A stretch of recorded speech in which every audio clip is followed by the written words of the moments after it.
오늘은 예루살렘 공회이란 제목으로 말씀을 선고합니다. 이제 15장부터는 또 새로운 전기가 펼쳐지는데, 그동안은 이제 성령이 강림하셔서 예루살렘부터 아주 폭발적으로 이제 예수님을 믿고 구원받는 자들이 늘어났지만, 또 다른 한편으로는 박해가 일어나서 이제 예루살렘에서 떠나서 피하는, 그러면서도 복음을 가는 곳마다 전파하는 이런 상황에서 결국 저 아시아의 이제 그 동쪽 지중해 그 동쪽 끝에 안디옥이라고 하는 이방 지역에서 본격적으로 이제 아시아 전역과 유럽 쪽으로 복음이 전파되기 시작했습니다. 그래서 처음에는 유대인 중심으로 예수를 믿게 했는데, 점차로 이 수구파 유대인들이 자꾸 복음과 율법을 이렇게 대립시키니까 유대인들은 안 믿게 되고 이제 이방인에게로 복음이 자꾸 전해지기 시작한 거예요. 그런데 문제가 생겼습니다.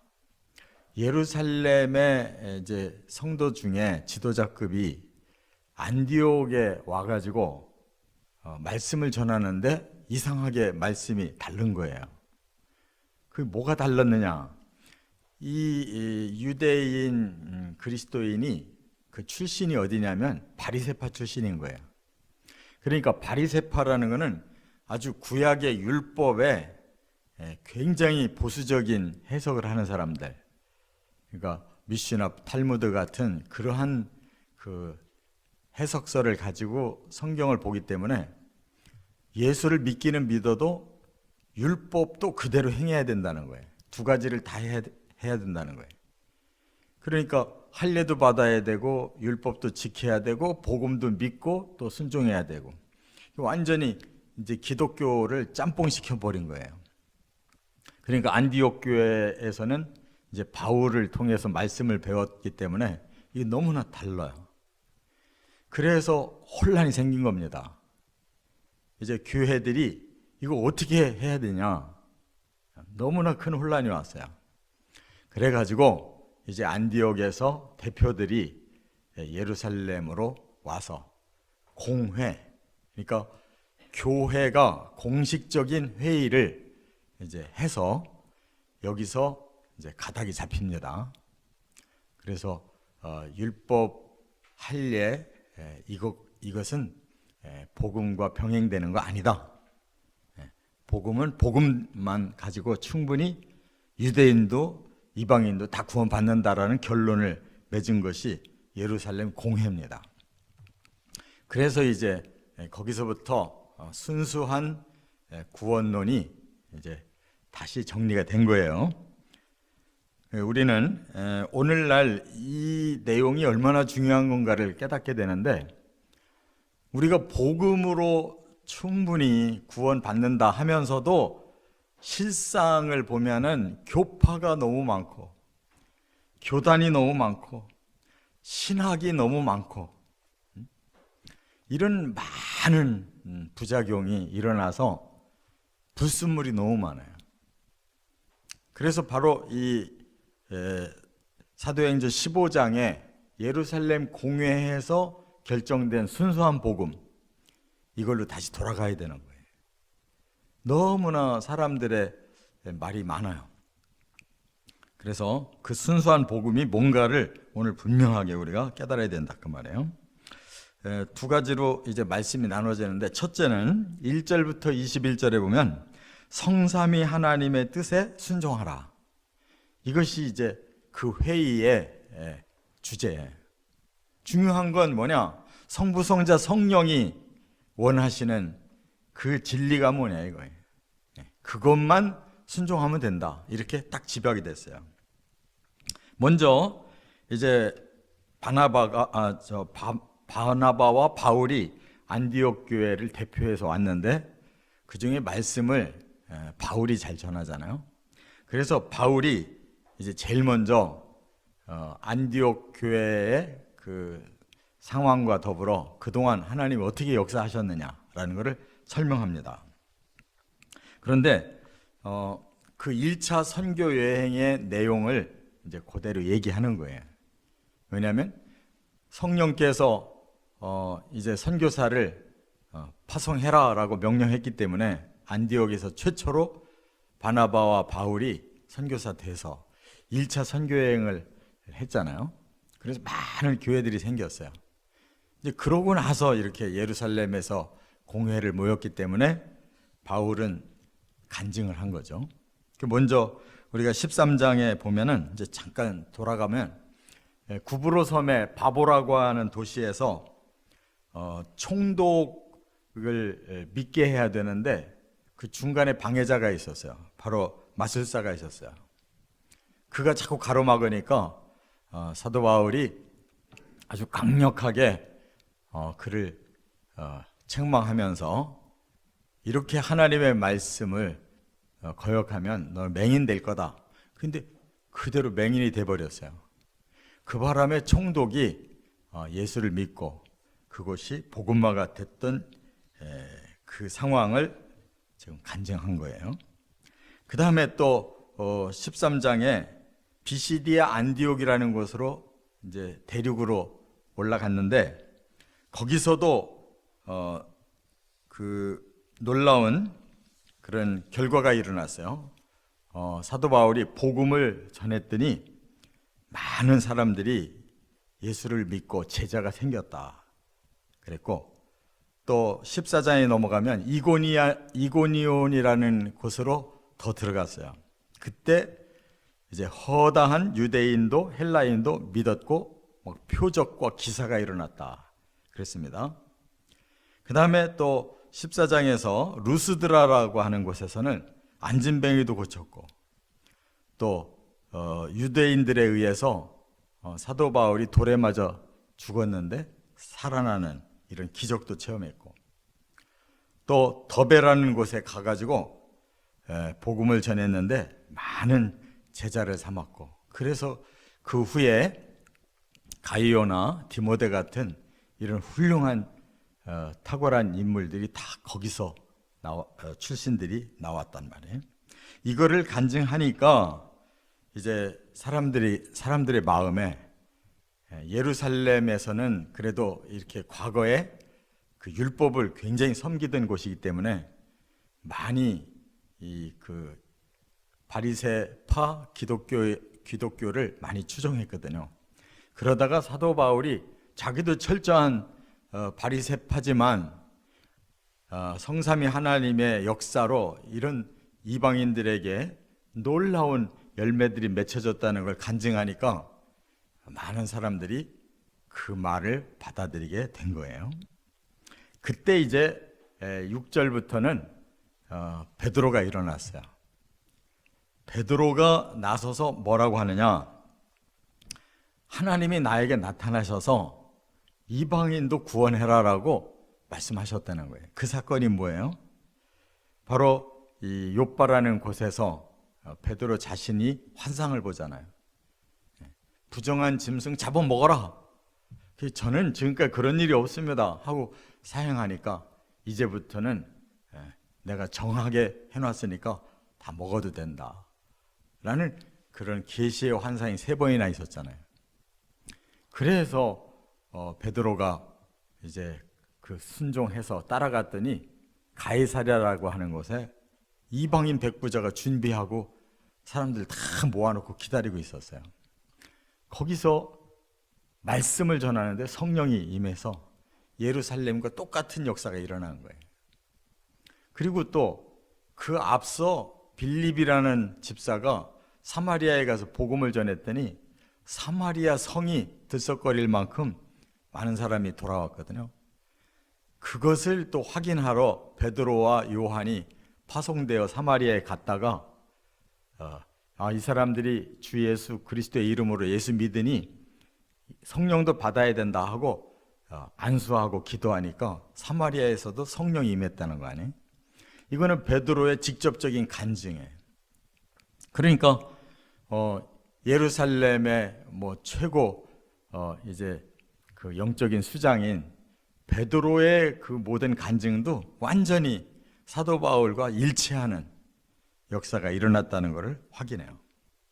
그 다음에 이제 13절부터는 야고보가 나서서 말을 하는데, 이 야고보는 누구냐면 야고보 사도가 아니에요. 야고보 사도는 순교를 했어요. 13장에서. 그리고 여기서 야고보는 누구냐면 예수님의 형제예요. 동생이에요. 적어도 성경에 네 사람의 동생 이름이 나오거든요. 그 중에 이제 한 사람이 야고보인데, 이 야고보가 어느덧 이제 교회에 아주 존경받는 인물이 된 거예요. 예수님의 동생이. 그래서 그의 그 능력은 아주 생활에 모범적인 능력이 있었다는 것을 또 말씀하고 있고, 도량이 넓어요. 그래서 사람들을 잘 품는 그런 큰 마음이 있는 거예요. 그러니까 예루살렘 공회를 주도하는 그 의장이 바로 이 야고보였던 거예요. 그래서 야고보가 이제 결정적인 말을 합니다. 뭐라고 하느냐? 여기 보니까 16절, 17절 내용이 뭐냐면 아모스서 9장 11절, 12절의 말씀을 인용한 거예요. 그 왜 인용했느냐? 그 말씀이 예언인데 그대로 지금 현재 성취됐다는 거예요. 그럼 그 말씀이 뭐였느냐? 다윗의 무너진 장막을 일으키고 그것들의 틈을 막고 그 허물어진 것들을 일으켜 옛적과 같이 세우고 에돔의 남은 자와 내 이름으로 일컫는 만국을 기업으로 얻게 하리라. 이렇게 아모스서 9장에 예언이 되어 있거든요. 그 예언의 말씀이 지금 다 성취된 것이다 라고 말씀하고 있어요. 그렇다면 다윗의 무너진 장막을 일으킨다는 말이 뭐냐?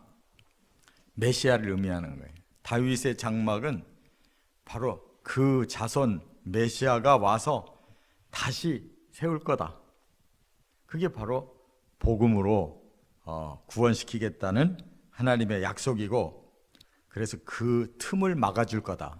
그러니까 하나님의 백성을 다시 세울 거라는 거예요. 그리고 내 이름으로 일컫는 만국을 기업으로 얻게 하리라. 과거에는 유대인만 하나님 백성이라고 그랬는데 아모스 9장에서 하나님은 뭐라고 그랬어요? 앞으로는 만국이 하나님의 기업이다 그랬어요. 그러니까 인류 전체를 구원하겠다, 이렇게 하나님이 계획을 아모스를 통해 밝힌 것이 오늘 성취된 게 아니냐 이 말이에요. 그래서 이렇게 성삼위 하나님은 유대인뿐만 아니라 이방인들이 사는 세계에도 똑같이 말씀으로 구원받고 성령이 임하고 또 표적도 기사도 이렇게 하나님이 일으키시는 것은 바로 이 예언의 성취이기 때문에 따로 율법이 필요 없다. 따로 할례가 필요 없다. 복음으로 하나님은 우리에게 유대인이든 이방인이든 구원의 원리를 주신 것이다. 이렇게 설명을 한 거예요.